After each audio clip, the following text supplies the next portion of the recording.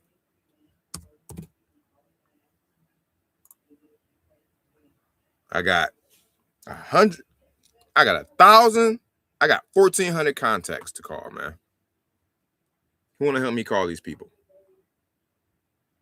So if I got 1,418 contacts, if each, so let's play a game. How many people will answer the phone if we say we got a 7 to 10%? Let's make the numbers easy. Let's say we got a 10% contact rate, right? We got 1,418 contacts in here. Of those, how many will answer the phone? If I were to just dial them all right now, the math, 10%, 148. Great. So or 141.8, whatever, 142. Let's round it up. So 142 people would potentially pick up. Well, they probably won't do it right now, but let's just say they did. Out of those 142 people, how many will raise their hand and say, me, I want to sell, as I click in this list and dial the first number? How many is going to raise their hand to say, yeah, I'm ready to sell? Do anybody know that number? Do anybody know the benchmark right now, what it is? Oh, first, let me put in how many calls I just made. 1, 2, 3, 4, 5, 6, 7, 8, 9, 10, 11, 12, 13, 14, 15, 16, 20. So I already put in 4. So that's 16. 16 plus 8. Wait, that was Texas. Yeah, 16 plus 8 is 24. Okay. So we had 24 dials on Texas. Okay, so yeah, back to my question. Anybody know the benchmark? How many people will be interested out of those 142? Well, I can tell y'all it's a range. I think it was 3 to 6%. 3 to 6%. So what's the 3, 6? Okay, so 4, 5. So about 5%.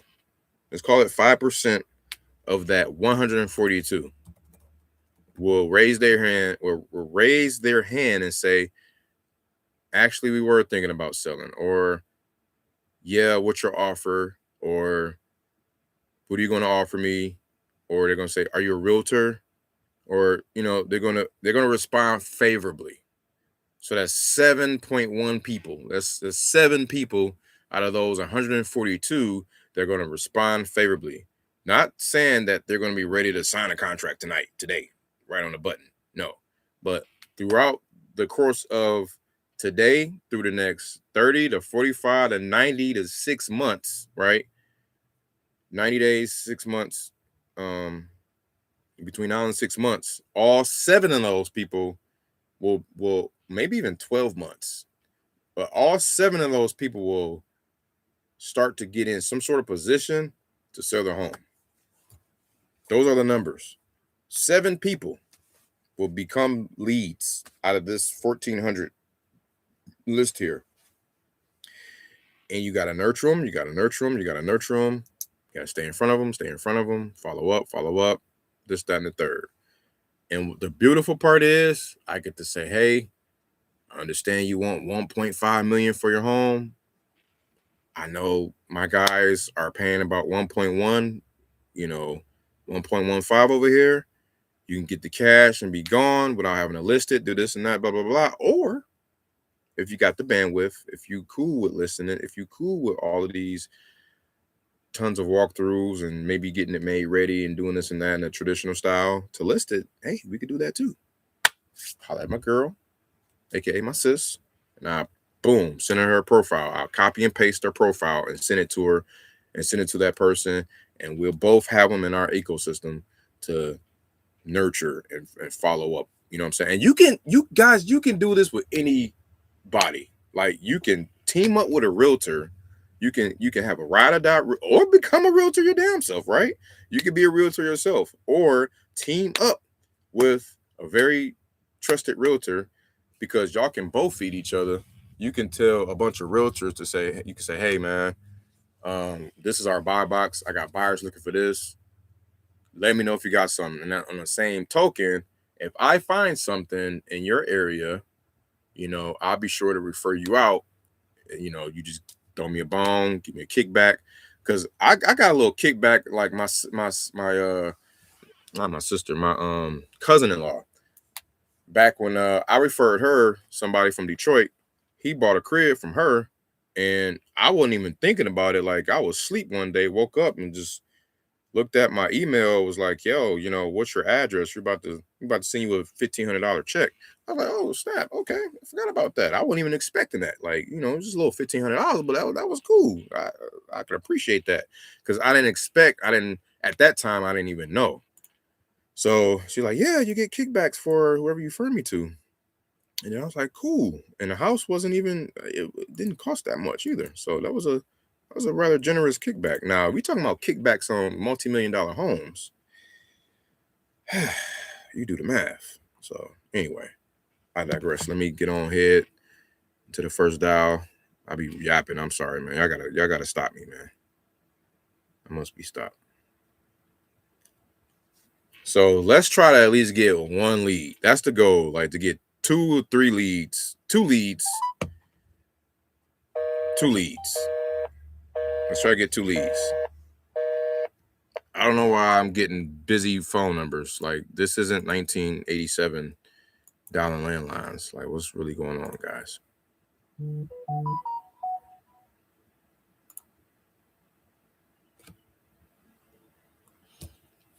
Let me see. Can I dial from I might dial from my Cali number, bro. Can I show y'all my screen? I got a privacy mode here. Yup. Ooh. Only thing I gotta do is dang, I can't bleep out the shit. I can't bleep out the address.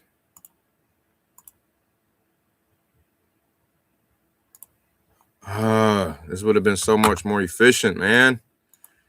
Well, sorry guys. I want y'all to hear every phone call, so I gotta go. I gotta do this the long way.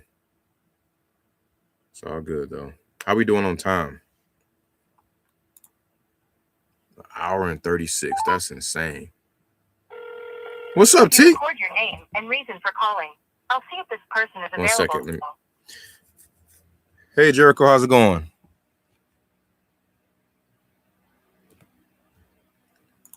Thanks. Please stay on the line. Shout out to you, T. 3 to 4 what? I'm sorry, I wasn't looking at the chat. I know I was talking about leads and contact rate and all that stuff earlier. What you referring to with your 3 to 4 answer there?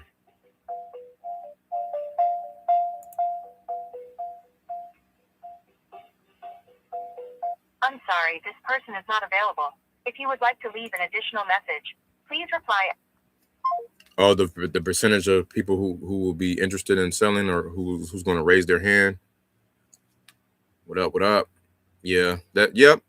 I thought it was like between 3 to 6%, but it's probably dropped down to 3 to 4. That sounds about right. So give or take, you know, even if we say the low end, let's just say 3%, 142 times the 3%.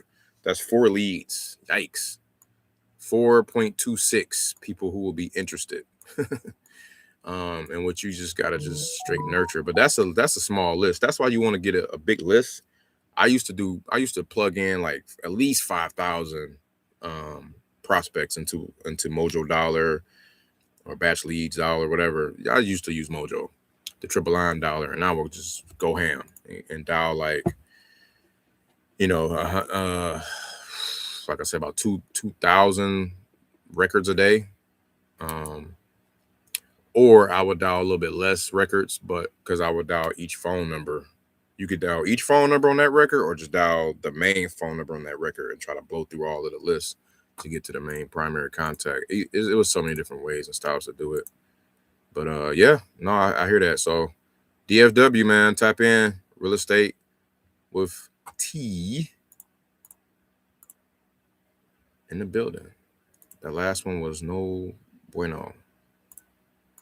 Put NA.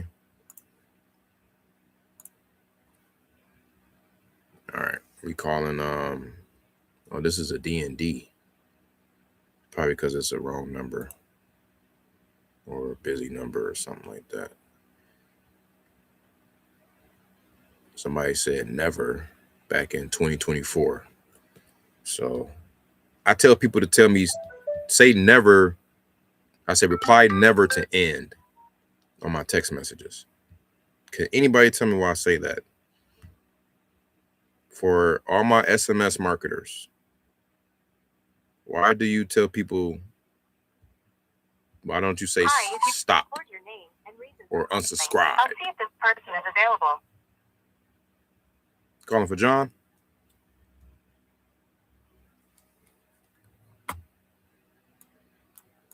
Thanks, John. Please stay on the line. Bruh.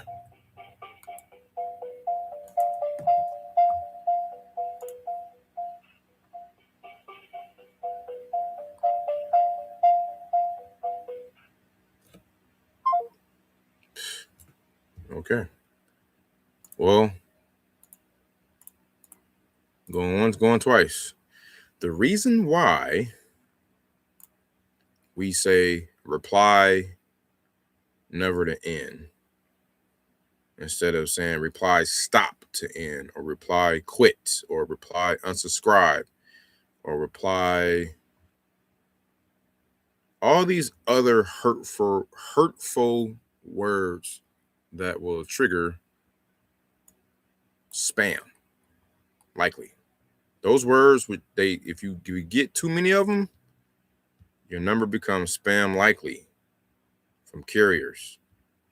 But if you have them reply with a soft word, like just reply no, or reply never, or reply whatever, right? Something that's not hard, like spam, unsubscribe, stop. Especially stop is a big one. They don't like that. AT&T would shut your shit down. Like, you'd be miserable having that phone number. I've been there. Hi. If you record your name and reason for calling, I'll see if this person is available. Hey, Eric.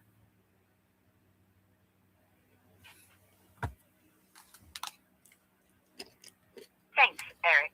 Please stay on the line.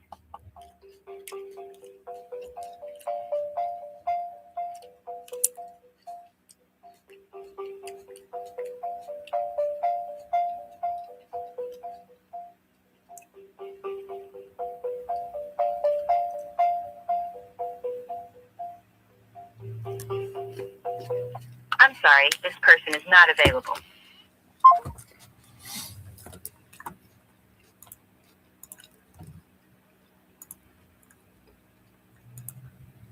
Moving on. We cold calling, by the way, guys. That's why you're not hearing as many people pick up. Y'all ever, you know what? Would it be interesting? I don't think I've done this. No, Telephone number I've done it. 81840. I've done it, but I haven't done the whole list like this. Double tapping a cold call list. Oh, I bet your contact rate would go from 10 to or 7 to 10% up to 3x at least minimum. So maybe 21 to 30% or more. It will just have to. Double dialing every cold calling number.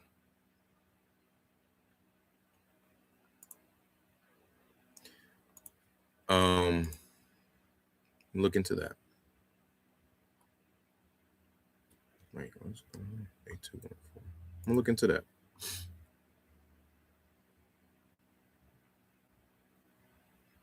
No response. This is the wrong number. Keep it going. They signed. Woohoo! All right, baby. We got an assignment. Hey. Hey, let me show y'all. So I know I ain't pepperoni and cheese real quick.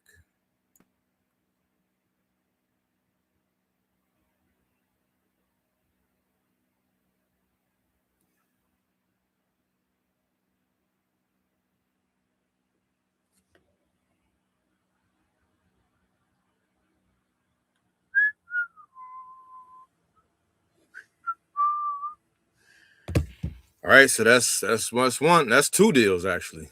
There's two. I didn't show y'all the other sign one, but that's two.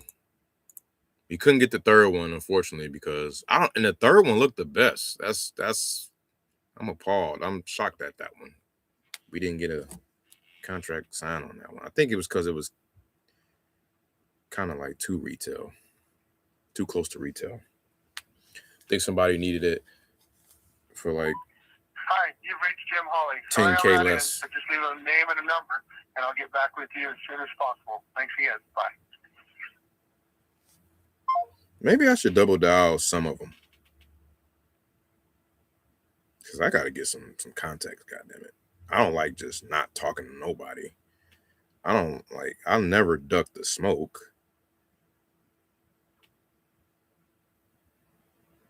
I think his phone is just off for him.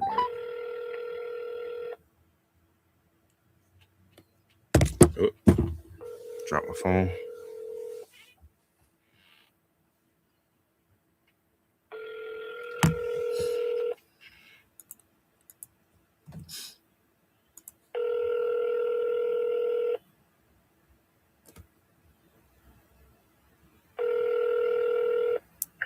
Hi, you've reached Jim Hawley. Sorry I'm not in, but just leave a name. Only thing though about double tapping cold call prospects is you would be likely more to like get a bad taste out of that call versus double dialing a lead that already said, hey, yeah, I'll sell my property.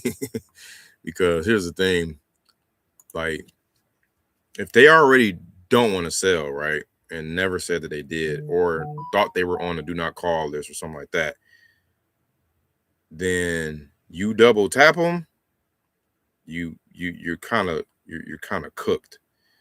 Did you ever send an agreement? Let's go. Here come the other one. Yes, I did, but you didn't get it. I'll resend it. Let me show y'all once again. They rolling in. They rolling in. This is right above the Demetrius guy, right? There's the sis of my man's asking about the agreement. So let me pause and get that going real quick. Gotta handle business. Y'all tap in and let me know where y'all from, man. We doing this, dog. We doing this live. Look at that. Already ready to go. I ain't even got to spend no time on it. Beautiful. I do got to change the date, though. I got 2025 in there. It's been so long. Okay, I can just write that out. That ain't nothing. 2025. You don't know what that was from? That was from me just filling in the gap. If you rewind this video, this very live, if you rewind me saying from the time they're like, yeah, let's catch up on Monday to the time Monday hit, it's that little gap. Bruh, don't sleep on that little gap. That's all I gotta say. Do not sleep on that gap. Small talk that gap.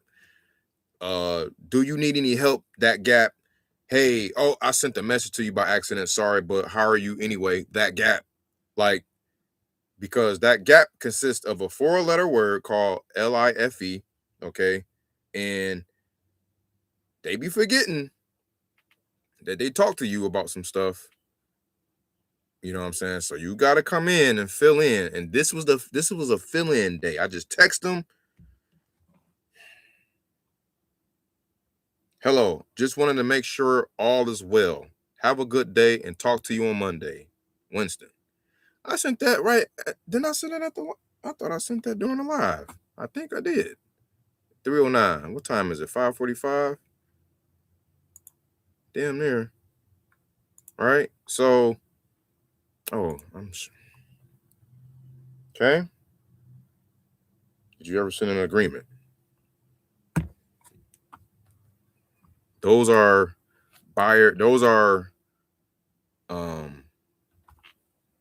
signals. Those are what you call it, signals. Usually it's called buyer signals or closing signals, if you will. But yeah, I'm about to send that all day. As soon as can somebody tap in and let me know where y'all from, what you have and what you need, so I can play real estate matchmaker? That'd be great. But because I'm about to do this contract. Again, it's just gonna take me a quick second.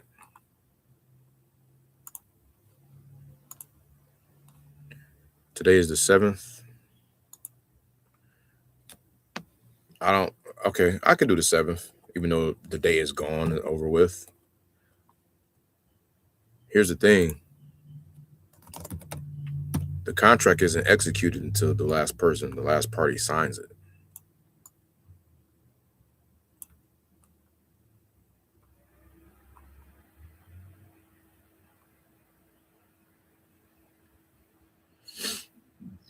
Excuse me. Oh, and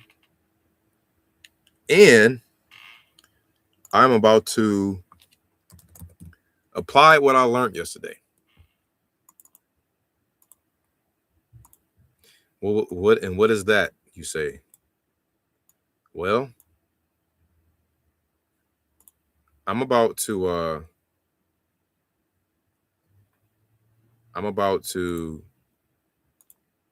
take out some verbiage in my contract. I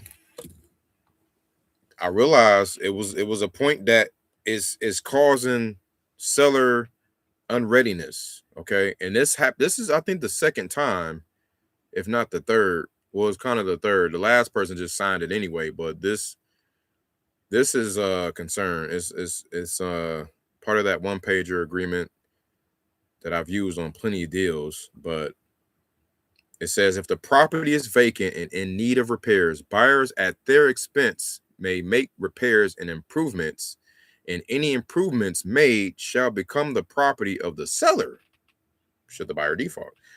Which implies, hey, we can come in there and we're really saying if we want to come in and demo it and clean it out, clear it out, whatever. Like if it's trash during an inspection period and we want to clear it out and try to like assign it or sell it or whatever, we can do that. That's what I really want to say. But this is like, oh no. Some people are like, funny, like, nah, you ain't about to be messing with my property until you close, right? Rightfully so. So I'm about to take that language out. And I could just simply white it out. And you can't even tell it's there. So, I'm gonna just do that. I'm doing that right now.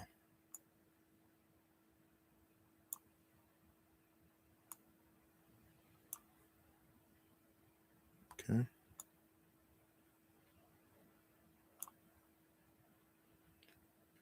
Yep. Got him. Beam me up, Scotty. All right. So that's gone. TBD for the title company. This is in Muskegon. I'm putting Dream Title. Dream Title has been, they've been my go-to. They've been coming through in the clutch, man. So I'm gonna just go ahead and put them until somebody tell me, nah, I close with this title company. And then I'll just switch it if I need to. But Dream Title is the truth in Michigan, y'all. I ain't gonna hold you. They can cover your needs all throughout the entire state. All right, cool. So we got that. We got a price of 20. We got.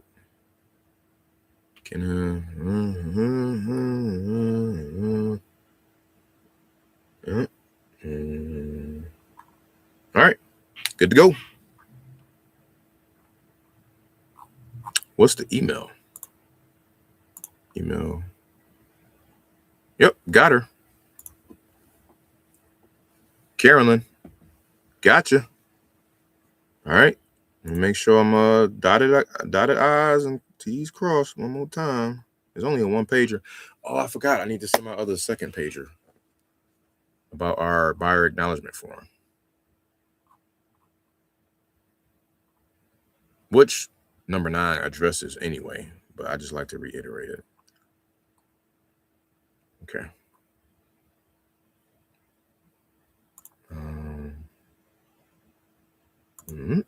And sign request sent. Hello. Yes, just sent to your email. Same agreement from last time.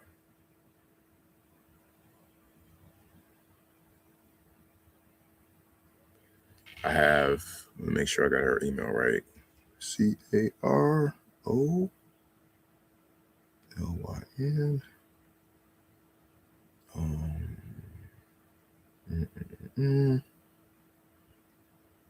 At AOL.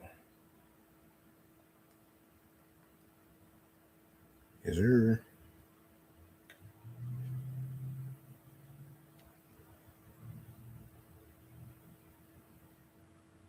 That's what I'm talking about. And the sister is needed on this, man, because she's helping my man's out. My man's had a stroke, dealing with some health stuff. You know, his memory is not the sharpest, and it was a pleasure to have him say how much he remembered me. And despite the fact he get tons of calls, he talked to a lot of people, and you know all his other stuff. I was pleased to hear that, so I want to keep that, keep that going, man, and keep her involved because he said she'd be acting funny, she'd be mad at him because he relies on her for a lot of stuff, and he had me laughing on that last call about her, but yeah, nevertheless, we in there. Okay, so contracts, no offers, 1. Contracts, we got an assignment signed. Does that count? That counts. No, it don't count. We want, okay, under the buyer section it counts. Sorry, I'm tripping. Assignments is 1. I talked to the buyers earlier too, so we had another buyer in there. Contracts 0 until she signs. Offers 1. Contacts 5. Michigan 12. Okay. All right, cool. Let's keep it going. Back to Cali. We got Farzad. He's all my people in Woodland Hills. Outside of LA, baby.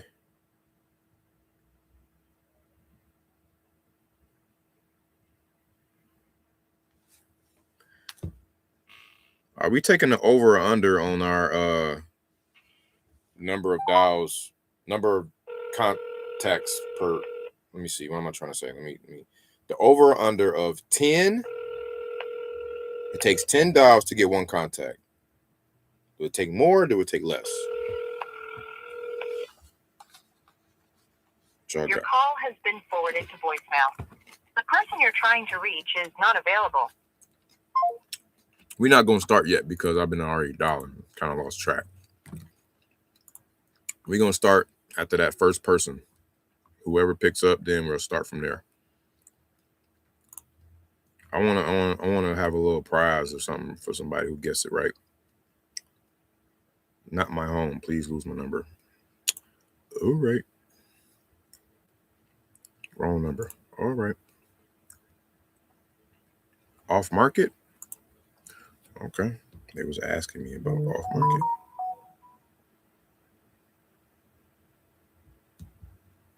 They gave me the thumbs up, as in that's their correct email, and I think they received it, the contract. Let me say, hold on. Let me text and say, would you like me to go over it real time? I'm tripping.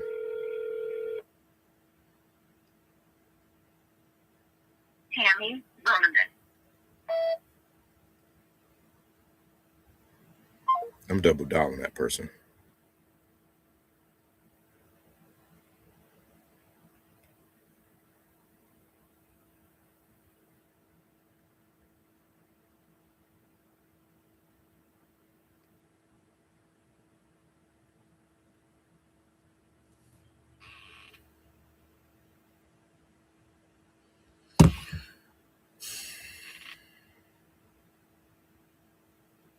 Sorry, I'm replying to everybody.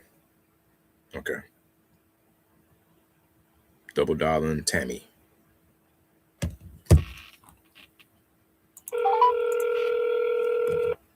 Who got the over? Tammy, Birmingham. Under. That she's not going to answer. All right. No bueno. Next. All right, y'all. Tap in. Where y'all from? I want to see how many people from Texas or Michigan or Ohio. Who's closest to the markets that I'm in? That's what I'm trying to see. Texas, Arkansas, California, Florida, Ohio, Michigan. Anybody close to anywhere, it don't matter. You don't have to be, but if you're in that state, that's even better. That's yeah. Because I need boots. Can all use boots. Boots on the ground. Damn, a lot of these people D&D. I mean, they're not correct. Okay, here's a good one.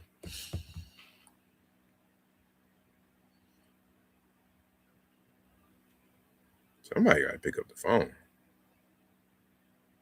This is crazy.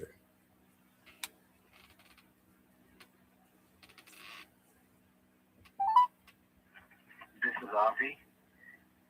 Please leave a message, or better off text me. I usually reply much faster. Say less. You told me to text you, bro. Hey, Avi.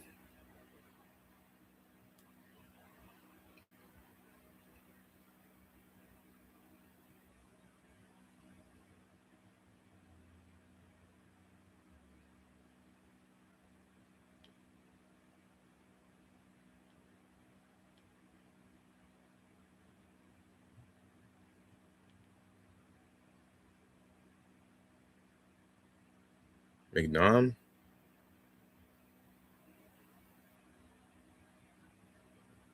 Okay. See if there's any plans to sell a house on McDon. Let's go right for the juggler.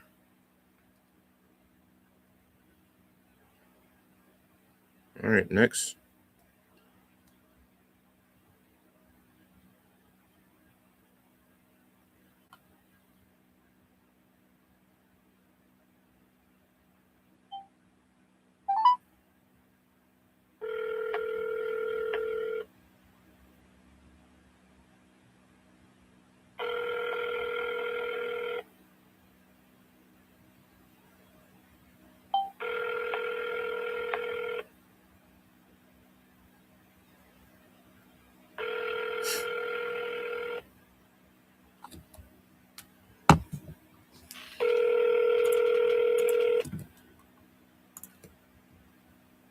Somebody got to pick up the phone. You know what? Here's what I'm going to do. I'm going to do this. I'm going to call from my Cali number, man. I am calling from my Austin number. That might make a huge difference too. But again, that's my soft phone, which means you're not going to hear. Which is like, boo. I'll tell you what. I think I know how to make this happen. Let me see.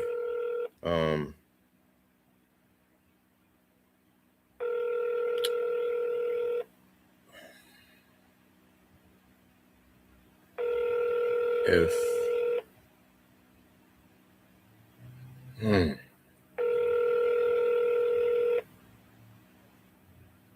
don't know how to make that conversation, that chat window disappear. If I can make the chat window disappear. Oh, I do. I just did it. Hi, you've reached Cheryl Holland Basher. At the sound of the tone, please leave me a quick message and I'll get back to you.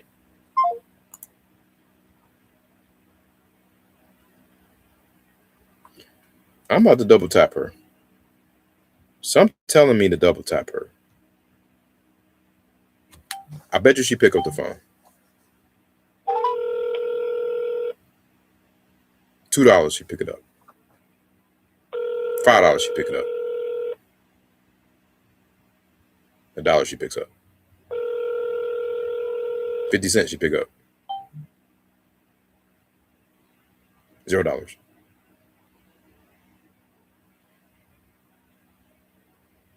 Hey, Shira. Shira.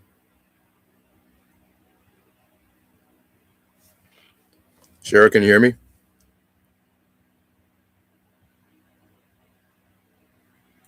It says it's still dialing.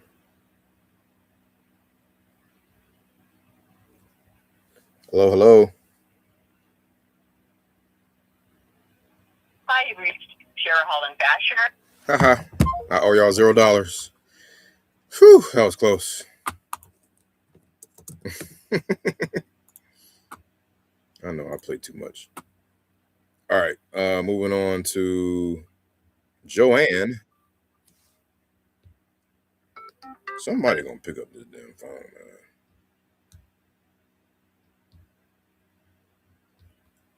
Let me go back to that. What was it? Hold on. Let me pull it up. If you think I came here to play around with y'all, God damn it, I'm not.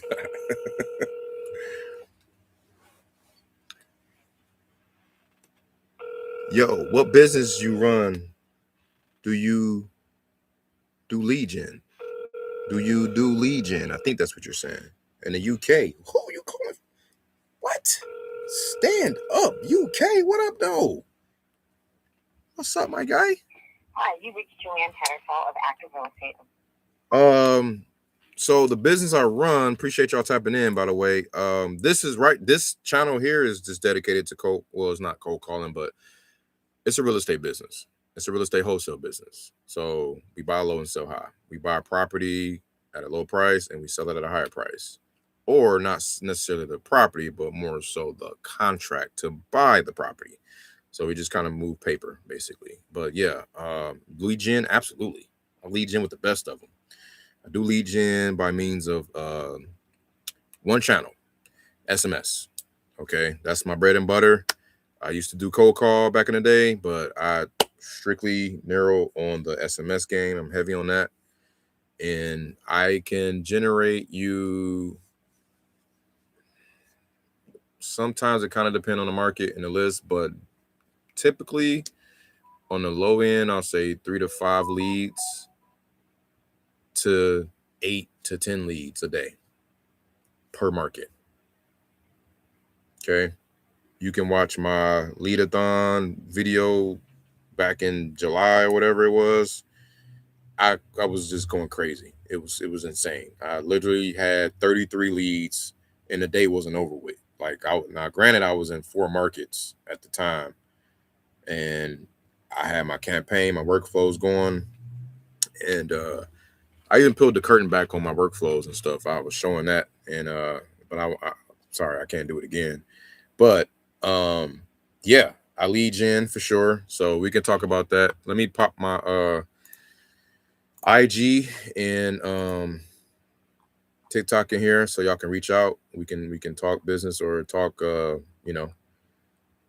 like-mindedness, man. Whatever we want to help, however we can help each other out. All for it, all day. So let me get you give me 1 second. I had a copy and paster for you. There it is. So what do you do? What do you do? What business do you run? Lobo? And hit that subscribe and like and share, bruh. Please. Or gruh. I don't know if you're a guy or girl, but doesn't matter. I still rock with you. Let's get it. Joanne is not available. We'll move on to the next. So yeah, I just started like, what's happening here too? Because you probably like, what the heck? This guy, is he in like a closet or something? It's just, what's going on? So as I make the next call, it started out with me making some follow-up calls, and I was like, man, I've been meaning to like hit the record button for so long and just haven't, and just been putting it off. I've hit the record button on my Loom account, which records all my videos, but I never went live with it or never try to upload it because there's so much compliant BS that goes on, and it gets me like, I don't feel like doing it sometime. But now I just like, you know what, let me just start doing it. So day one, I tried to do it. My son was running around the house screaming, going crazy because Texas, we were snowed in, and he was home from school. So he was like just staring at all these walls. He couldn't take it, and he decided to take it out on me. So I was like, you know what? I'm going to go in the corner of the house. I'm going to go in my closet. I'm going to make some calls. Just lock in, literally lock in.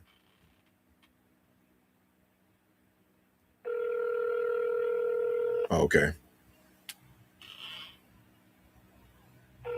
Okay. I don't need to review. Your business is with Kenneth. I will inform him of the agreement, and you two can proceed from there. Thanks. And the okay symbol. All right, you got it. So that was the lady that I just sent the contract to, or his sister. So, but I'm not expecting that to get signed until Monday anyway. But at least I'll be ahead of the curve, right? Instead of like waiting a Monday, and then they like, oh, you never sent the contract over. Can you send it? And then I sent it that day. Then they got to take the whole day to read it and do all of this and that. Attempting to use has been restricted.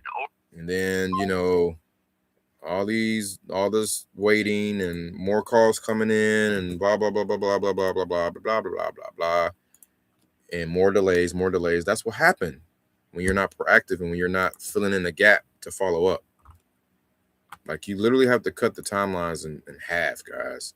I think that's in any business, any industry. Whatever they say, follow up in 6 months, you need to follow up in 3 months. Yeah, follow up next week, you need to follow up in 3 days. Yeah, call me back at, now unless they saying call me back at 6 o'clock because I'm XYZ, right? If it ain't like that, then it's like, yo, we cutting it in half, man. Because what happened is what will happen is somebody else will swoop on in, right? And they swoop on in off of your follow-up efforts, off of your marketing efforts, because you warmed them up, right? You warmed them up, you got them ready to go. Okay, you in their corner, priming them to, hey Tal, how's it going? Good. Hey, this is Winston, give you a shout, man. I was actually just reaching out about the house on Carver Street to see if you had any plans to sell. No, I don't. Okay, I'll take note of that. Did you have anything else that might be coming up? No. Okay, should we check back in about 6 months to a year or so? Sure. All right, we'll do, sir. Thanks a lot for your time. You have a good one.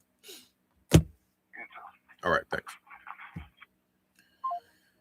All right, so I forgot. I meant to say I ain't cold calling so long as I'm knocking the webs off, getting the rust off. But I used to say, so you gotta give me 3 no's, right? I need 3 no's. And especially if you stand on the phone with me, I'm gonna keep you on the phone with me, right? Until I get everything I need out of you.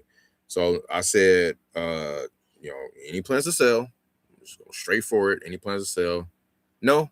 Great. Take note of that. Have anything else coming up? Nope. Gotcha. Should we maybe check back in about 6 months to a year? Sure. Now he's a co-lead. Now I could put 6 months to a year follow-up. Today is February 7th. I'll call him in May. right? Cut the time in half and just check in. Hey, we called you about a few months ago. You might not remember. Just checking in with you, man. Still anything's changed with the property on Calvert Street? You know, that's how that will go. So, and these cold leads turn into warm. They turn into hot eventually, right? So he could be one of the 3 to 4% that T was talking about. You know, he may not be that now, but he could form into that later. So another thing is I used to always also say, oh, okay, you're planning on keeping it forever, right? Oh, you're going to keep it forever. Then that makes them come down and tell you their timeline of what they might really do with the property, like when they actually might sell it. Oh no, we was actually probably gonna, sell it next summer, next spring, next this, next that, by the end of the year, by blah blah blah blah blah. Like, like those are some of the little cold call tactics. But yeah, hopefully that helps anybody there. And you can spin it in your own industry too, accordingly. All right, so that finally was a contact. Jesus Christ, how many dials was that? Like 1, 2, 3, 4, 5, 6, 7, 8, 9, 10, 11, 12, 13, 14, 15, 16, 17, 18, 19, 20, 21. Jesus. 21 dials, man. 4.7% contact rate in Cali for cold calling. Okay. So, yeah, I'm going to take that data and I'm going to make another motion and I'm going to pivot. Make a motion to use one of my Cali numbers in the CRM to get my contact rate up.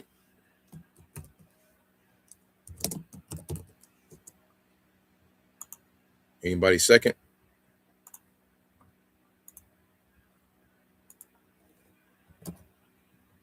Second? No? All right, yep, I'll second. Oh, okay, we got a second. There it is. We have a motion on the floor to switch the phone number out to one of the California numbers that's in the CRM on a soft phone. Everybody in favor say aye. Aye. All opposed say nay. Ayes have it. All right. Let's get it. Come on.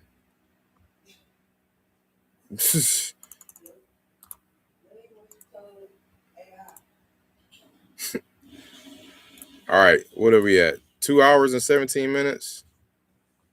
Okay. We're going to end it in a minute, y'all. I'm gonna stop at the 2:30 mark. But in the meantime, I'm still about to call from my from one of these Cali numbers. All right, which one we gonna call from? I'm gonna call from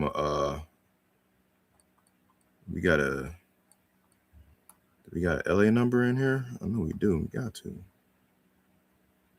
213 is LA, right?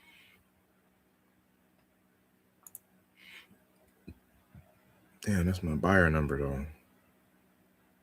Where's 619 at? 619 or 669?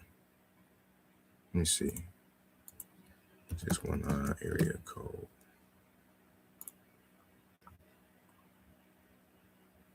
No, serves the city of San Diego. Okay, we might do that. Let's do San Diego.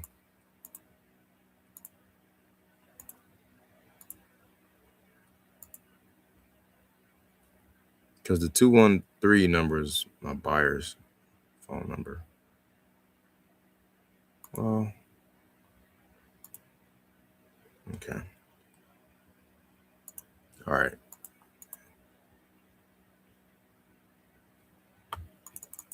Plus, I'm going to get through these quicker anyway.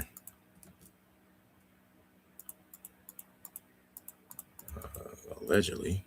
Why can't I pull a number up?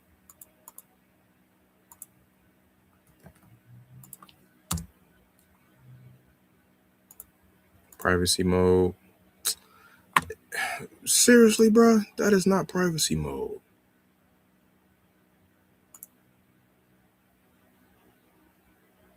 Damn, man, the number ain't dialing.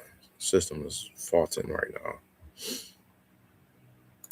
Okay, I have to unravel that motion. How do you amend or appeal a motion? Because I'm having snafu issues here. All right, let me get back to the dialing then. Whatever. It's getting hot in this closet.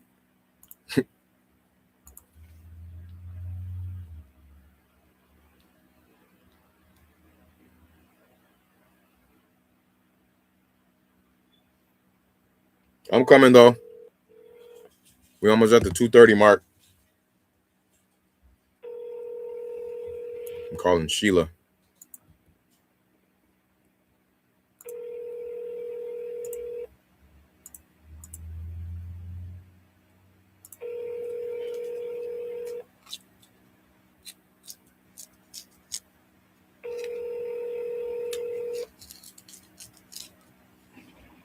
Hi, thanks for calling Sheila's voicemail. If you'd like to make an appointment, please leave me a message, or for even a quicker response, you can text me, and I'll get back to you as soon as possible. Have a great day.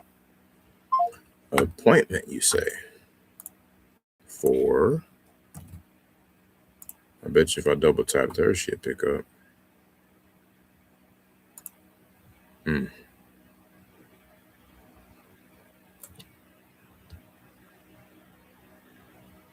A lot of wealthy individuals out there, man. I tell y'all, man, I was working on Burlingame, California. Hi,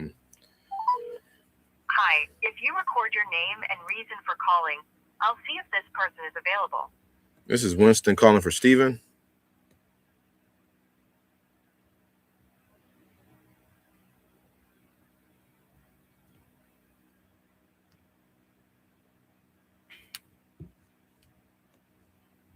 Or calling for Steven. Hello, hello.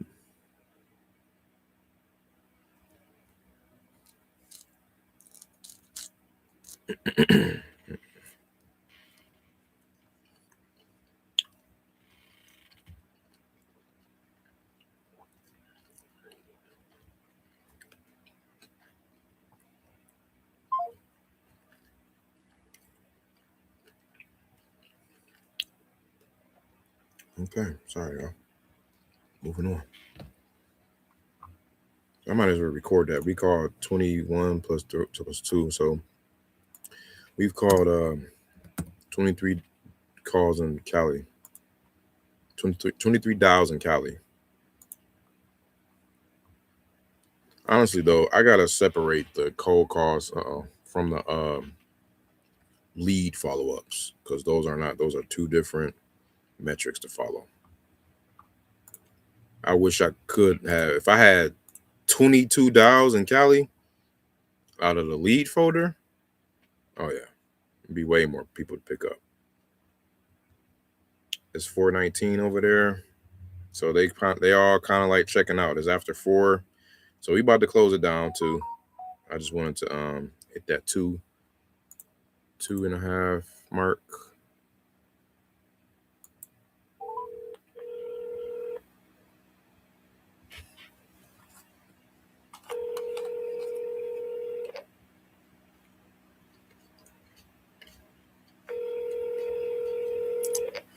Your call has been forwarded to voicemail.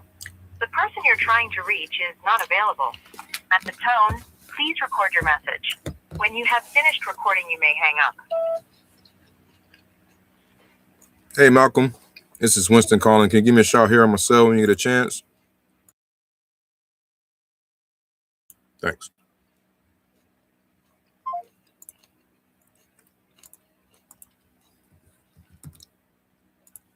I left a voicemail because I saw a special note in here for this record. Okay, this person has a realtor.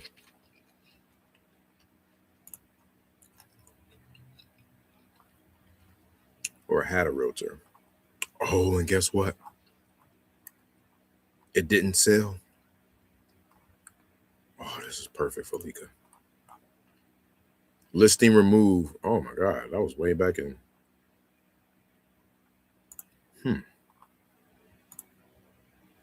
Oh, you about to get this phone call. Expired listing, bruh? Oh, y'all know what? Man, come on, listen. I can just do this. Let me see if I can get on Zillow, right? Before I get out of here, I gotta do this. Or Redfin. Let me get on Redfin. This is Andrea. Hey, Hello? Andrea. Yes, hi. This is Winston calling. How you doing there? What is this Andrea? regarding? Yes, this is regarding the yes, I was calling about the property on Vanessa Court What is this regarding? in Woodland Hills. I was calling to see if there were still any plans to sell the property on the Vanessa Courts. Never had any plans on selling it. Oh, okay. We had got a text back a little while ago about it. Did you have any others coming up, possibly? You know what, you didn't, because I'm a realtor and I never texted you. I would have you on my phone if I did, and you are coming in as a spam. Oh man, am I? We are not selling. Yeah. I'm sorry. I'm glad you told me that though. I'm sorry about that, but this isn't a spam call. See, that's why I'm not getting my phone call answered, because I'm coming in as a spam. That's another reason why my contact rate is so low. And I was trying to explain, I'm looking right at it. It says Realtor Andrea Valore. She would have been like shocked that I would have gave her damn DRE number, her DRE number, her realtor license number, because it's right here in front of me. Mrs. 01169, blah, blah, blah, blah. Like, don't play with me. Trying to get all snappy on me. Anyway. And she texted me, this was like 2 years ago. So I was trying to tell her that, but so great. My number is spam. How about that? And that was fun. But what I wanted to do real quick, and of course he picked up when I'm like on another screen. I'm like, God damn it, I knew that was gonna happen. And I'm all fumbling back to the original screen trying to find her. I was so Burlingame, California. Oh my God, it's like rich out there. And I'm getting into the weeds on trying to find this, on trying to, like, I'm trying to situate something right now. Like downtown Burlingame, we got a property. I think he has set 1.1 for it. It might be worth 1.3, but I have to sell the proof. I have to make sure it's zoned a certain way. You know, it's only 3,500 square foot lot. So I got to build front to back versus side to side. And then I don't have to require parking over there. So that saves $500K in building costs. All in, the builder should be all in at 3.125 and be able to sell and exit for like 4.6. So the margins are healthy on the builder side and on the assignment side. You're talking about a 6-figure play and a multi-million-dollar play within a multi-million-dollar play.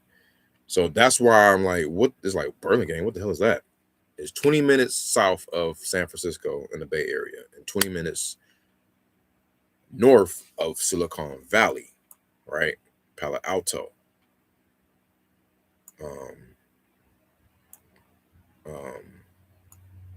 Yeah, like up in here. Silicon Valley is all up in here. So anyway, what I was trying to tell y'all before I get out of here was look up, like, it might not be as many for sale by owners here, but if you go to for sale by owner and let me reset all. Okay, this pull up any market. I'm just curious to see what's in this market. I know it might not be nothing because inventory is mad low, but pull up for sale by owner, right? For me, it has to be a single family though. I don't want to see no condos. Okay, I want a single family for sale by owner. So, holy ish. What's that?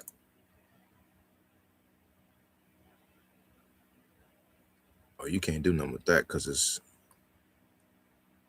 well, I don't know about that market. How about this? Let's do this. Let's go to Austin, Texas.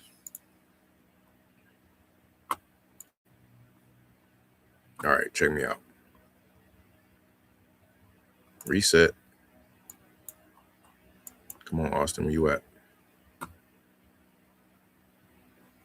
Bruh. Can I see them? You're not gonna show me what's for sale? I hate when it does this. The site be acting silly. Okay, what if I refresh it? There we go. Okay, let's get, there we go. Now we cooking with grease. So I'm gonna have houses, and I'm gonna have for sale by owner, no new construction. The max year built 1999 or 2000. Okay, we got 5 homes. Ooh, we got a 78722, which is awesome. That's a good area. 78703 is like Park Place, Boardwalk in Austin. 78723, another good area. Some good zips. 78752. Okay. So what I was gonna do was call these guys. I need something under 300 though. The closest under 300 are these two, which is cool. So this is for sale. It's been up for 57 days. They're asking 313. It's a 2-bed, 1 bath. It doesn't have a garage though. Do it? No. So this doesn't fit our buy box, unfortunately. Nope, sure doesn't. What size is that lot though? Maybe we can expand. But you know, this is another way to just pull up leads. These are leads. They're not prospects. They're leads because they're already raising their hand, actively trying to sell. Oh, which reminds me. Oh, y'all not even looking at that, but I'm anyway. But it reminds me, I need to filter out a lot size greater than 5,000 square feet. So it got to be at least. You don't have. Hey, ain't got it right in them. Whatever. All right. So what's this? I like this. Damn, they asking $329 for that, bro. Shit, that ain't that. I mean, run, don't walk. Opportunity knocks. Blah blah blah blah. 24 days on Redfin. Okay. That's shit. You might. Where's the garage at? It has a 2-car garage. And it's 315. Hold on, guys. This might be something. We might have something. We might have something. We might have something. Oh, they got them solar panels. I don't know about them. But we wouldn't have to do nothing in here except convert. We would just come in. The finishes are already like over the top because, you know, we're not trying to do the most in these type of properties, man, that we're building out. So this is beautiful. This is in the 2-3 East Austin. Yep. So look at that. Damn, it's just them solar panels. That's gonna eat up some cash flow, and sometimes it's a liability, but whatever. We could probably still work with it. Brookside Drive. I know exactly where that's at. I used to sell Spectrum door to door on these streets, man. Back in the day, bro. Hard body, door to door salesman. Real talk. But you see these two? This 2-car garage joint? Yep. I'm about to give him a call. For sale by owner, huh? You got a phone number for me? You sure do. Oh, you're a realtor. Okay. That's fine. You're not going to pick up, though. Most realtors don't pick up the phone.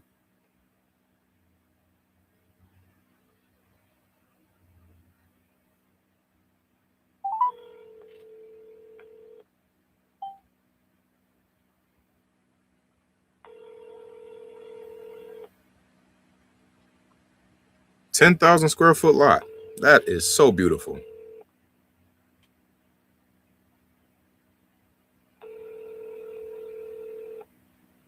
Hi, this is Crystal. Hey, Crystal. This is Winston giving you a shout. How you doing there today? Doing well. How are you? I'm great. I'm great. Thank you. I was looking at the Brookside property. Did I catch you at a bad time? No. Okay. Okay. No, I was just looking here. So I wanted to chat about it. Looks like a pretty decent property. See some pictures here. Can I just ask you structurally, is there anything to kind of look for? Foundation, any of that? This is a bank-owned property. We don't get a history on the properties. When I went in there to clean it up and just do, minimal stuff, it didn't seem like there could be some things to look for. I didn't see anything major. Bank/seller doesn't have anything to provide. Okay. These are REOs, and that's a bank-owned property, and sometimes they sit 2 to 3 years vacant, and we don't have any information. Understood. Okay. Yeah. No, this is good though. The situation with this one, we have about 8 offers right now. They're all up to the bank. And on Monday, what I anticipate is that on Monday, the bank will send out a blanket highest and best. Okay. Gotcha. Both price and terms. So that's my that's what I think is happening.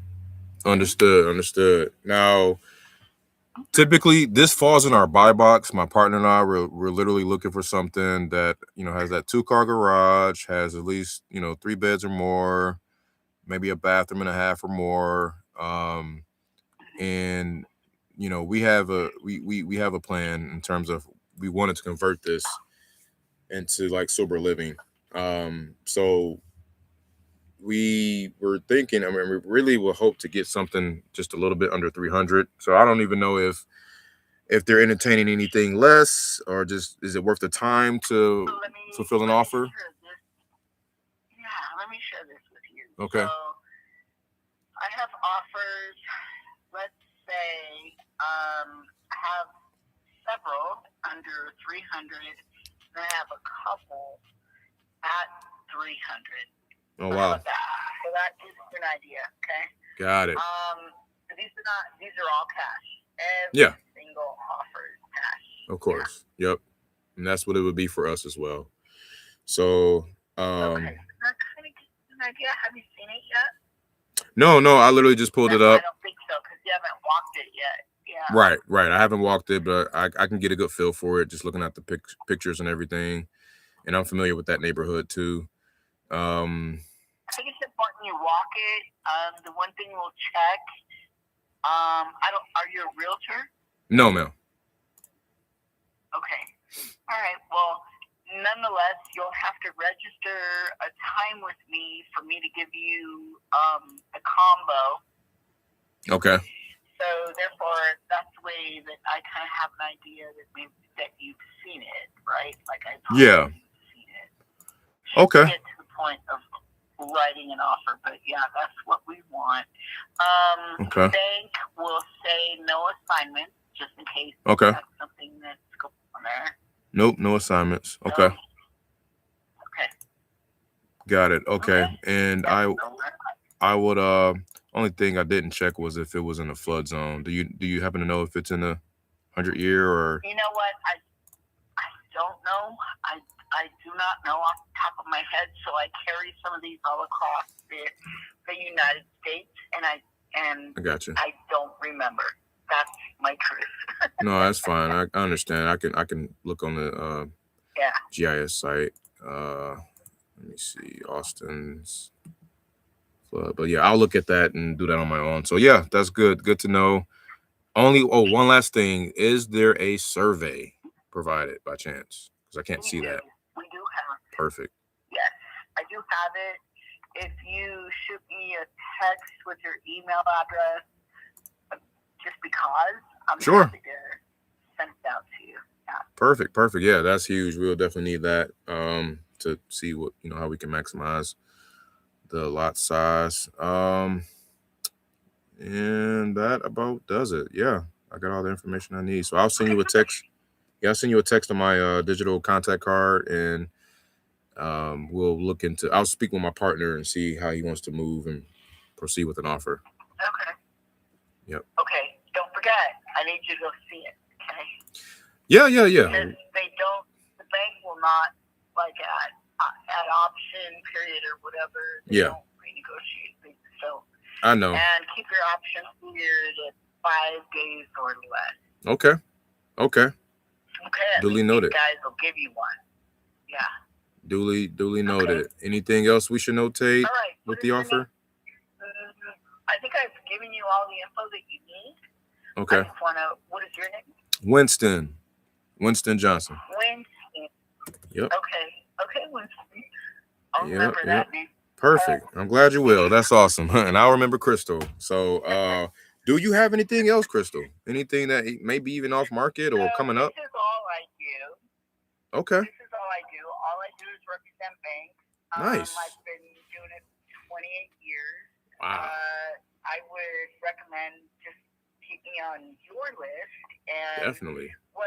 Typically what happens is if I close something with someone, and it was kind of effortless. I understand the whole investment world. Yeah. If they're investors, for instance, you or yours, if you guys make it simple, easy, quick. Yep. That goes into my. Oh yeah. It goes into. I mark my contacts a certain way, and when something comes back in a certain area, I kind of go, "Hey, what's that? Yep. What do you want to do?" Understood. Understood. But yeah, I've been doing it for a long time. I am not a young lady. I've been doing this for a long time. Perfect. Good. Glad to hear. I haven't done an REO property, but I'm familiar with. I'm happy to hold your hand. Yeah. It's no. not an issue with me. REO agents are mean. They're rough. They're tough. I believe in everybody starts at some point, but I will tell you this. You bring an offer and you say you're going to close and then you don't. That you kind of. I have a whole list for those. I got you. No, I totally understand that. So I'm nowhere near trying to be near that ballpark, that arena. So no, we're good. I understand. So yeah, I will. Very good, Winston. Well, thank you for your inquiry. I would recommend you go see it. Again, several offers. They're all. My belief. Okay, all the offers are there. My belief is they're going to be encounters on Monday. For highest and best. Yep. You can get your stuff in there. Yep. But you got to go see it. I got you. Okay, I will text you back to let you know when, if it even works out initially, from because I'm just going to first bring it to my partner's attention, and if it does, then we'll take those next steps to try to get inside. Okay. Awesome. Okay, and when you text me, because I get many, Yep. So I know. Yeah, I'm doing that right now, so I don't forget as we speak. Okay. Thank you. All right, Crystal. Thank you so much for answering here. You have a good night. Have a good night. Thank you. All right. Yep. Bye. You too. Yeah, man. So bruh, Like, I'm not gonna lie. So I'm gonna have. This reminds me, dude. I gotta have a little dedicated session of this right here, especially now that I'm qualified, because like we real life looking for something like that. Real life, real talk. And we trying to go in, and you know what I'm saying, we coming in, we need it below 300 though. It has to be below 300 if it's in Austin. And that'll be a win. And it can't have no. Oh, that's what I meant to ask her about them damn solar panels, man. Dang it. I'll revisit that. But let me text her. That was a great call. Fizbo. It shows as Fizbo, but I guess it was Fizbo by agent. And she's representing the REO. So it looks like it might have been a potential flip that never sold. And the hard money lender foreclosed on them, or the hard money lender got foreclosed on and the bank snatched it back up. Or I guess the bank was the lender and they foreclosed on them, and then they still have to sell them. They still have to sell the property, right?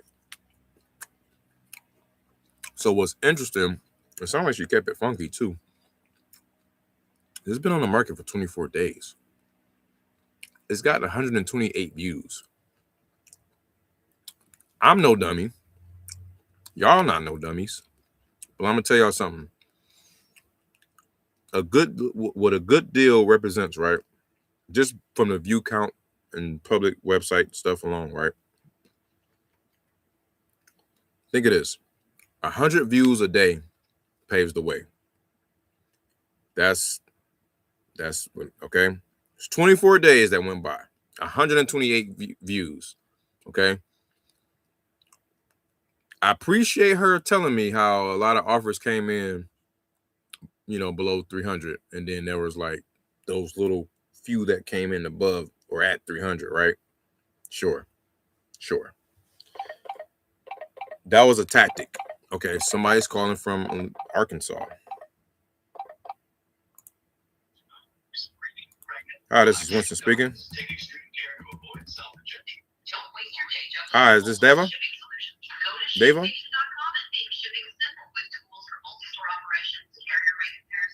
Hey, Deva, how you doing? Probably bugged out. Hello.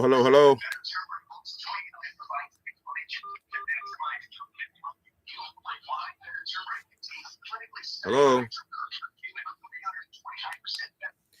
So anyway, yeah. So that last one, is about to start getting added to our episodes here. I'm about to be calling some Fizbos. Just as the market so causes for it. Like, you got to call these Fizbos, bro. You do. Something always going on that's like, it's an interesting situation. I had no idea this was a bank REO though. All right, let me text her my information. Hey, Crystal. Winston here. Thanks for taking my call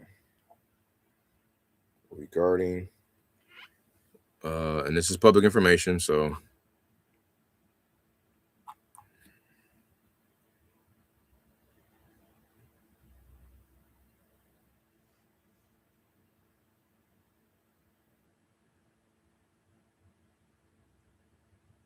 here's my digital contact card. All right. Boom. Did I text the right person? 258. Yep. Okay. And then I'm gonna send this to my guy. Because that look like a property we could take down, bro. No renovations really needed. Only the renovations that could be needed is the like I said, the garage conversion. I think we can bust down we can bust down the garage conversion and add a bathroom because it has 2.5. Maybe we can knock down a wall or two and expand that half bath to make it full, or add another bathroom to just be 2.5. It could be a 5-bedroom, 2.5 bath, bro, which takes it from 1240 on the square footage up to freaking 16 to 17, hell, maybe even 16 to 1700 square feet or so, give or take. And there's a big old lot. Look at all that space back there. Drop a prefab model back there, okay, and add some more square footage. Again, though, we got to check the site to see if it's in the flood zone. That's one thing I needed to do. Here, I go to, I want to find an address. Let's see.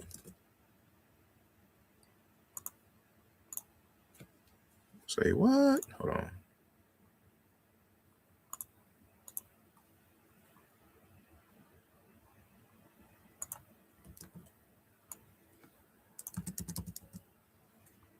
There you go. Just gotta make sure it ain't in that flood zone. Interesting shaped lot. All right.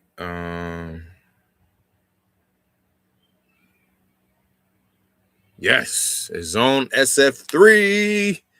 We can drop another unit. We could drop 3 units on there, 2 units on there. 2 more units. That's right. It's like that in Austin. Know your zoning. Know your zoning, your ordinance, your codes.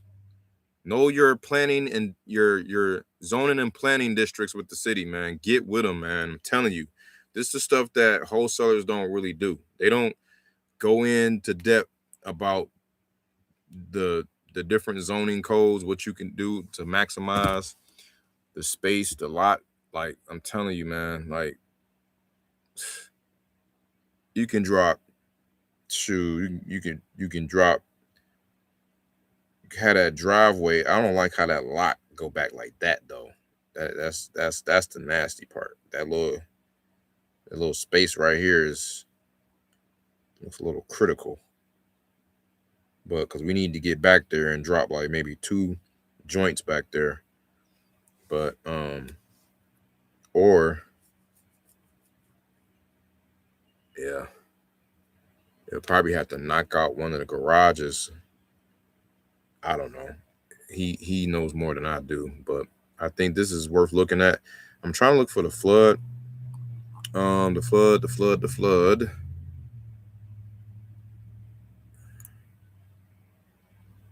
I'm tripping. How did I do it on this site? Am I on the right site? Flood Pro. Yeah. They keep changing it, man. I swear.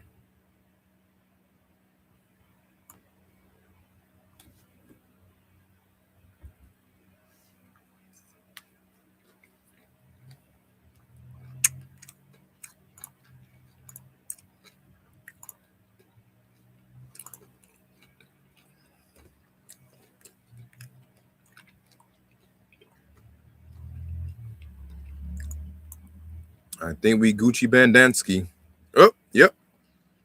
Now, there is a rule about it being so many feet away from a property that is in the flood zone, which is some BS. But I don't know if we're going to be that affected. Should be straight. So anyway, nevertheless, man, this is a good one to look into. I'm going to send this over. Oh, I need her to, let me see. Don't forget to send me the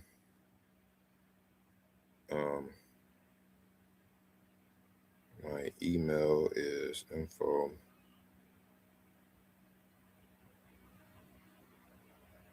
Please send over survey when you get a chance.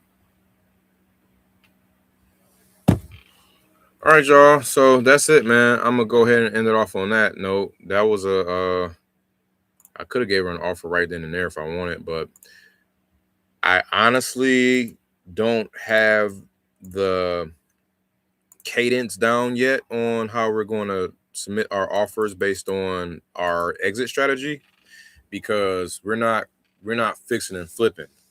We're fixing. It's kind of like a burr. But the renting part is more so the stabilizing part with sober tenants, if you will. So, because we got to get some beds in there, it's a whole different animal. So I'm not on that, the 70% minus ARV, all that stuff. That's kind of applied, but kind of out the window at the same time. So I got to get with my guy to see how we're going to analyze this, but it's close to that below 300 number, and it's in a good area that is close to public transportation. It's got the garages that we need, all that stuff, man, out of here. So we in good shape. I don't like that damn solar panel though, and I don't like how tight it is to get to that backyard, because we need to drop something in addition in the backyard. So anyway, all right, well, that's it for today. I appreciate y'all as always. Thanks for tuning in. It's your boy Dub J signing out on this good old Saturday. Love y'all. Dare y'all to do something about it. Peace.